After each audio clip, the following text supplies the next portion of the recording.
My name is Simon and this is how to build a racing car. I recently took my car to have its engine tested on a hub dyno, courtesy of CGR Performance here in Sydney. They're a performance mechanics workshop for street and race cars and they have a lot of involvement in Formula V. Today they were helping me extract some extra horsepower out of my engine. I didn't feel bad on the track, but I wanted to know where it was and what could be done to improve it. The dyno they have is a hub dyno which works for both 2- and 4-wheel drive vehicles. You remove the wheels from your car and connect the hubs directly to the machines, which can be moved around the workshop to fit any vehicle. It's a pretty neat system. They quickly got my car connected and set up. We went through and did a baseline run to see where the car was. I didn't realise how much the car would vibrate and I was lucky not to lose the camera which I'd set up on the front wheel.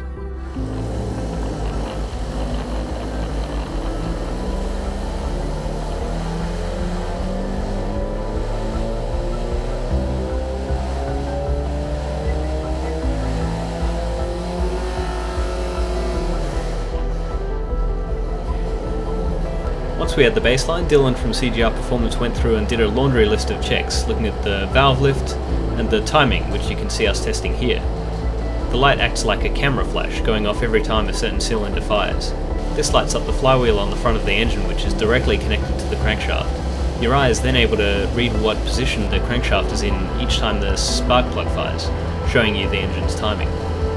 He also looked at the jetting in the carburetor. The engine was running rich, meaning it was getting too much fuel, something the lambda sensor on the exhaust could identify. He corrected the jetting and we did another run.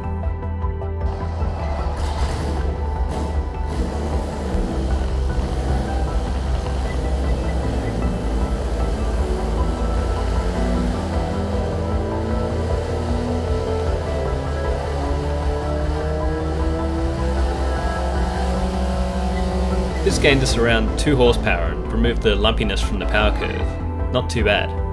Stephen Butcher from Team Stinger had also arrived and was waiting to test his car. He had a few suggestions of his own, such as doing a run without the fan belt to make sure I wasn't losing too much power to the fan. Dylan also had a suggestion, using a muffler on the exhaust. He welded one on and we did another run. The muffler alone ended up gaining half a horsepower. All in all then, the car gained 2.5 horsepower, bringing it from 64 when we started to 66.5 at the end. Considering the very best V engines are rumoured to be around the 68 horsepower range, that's a pretty good result.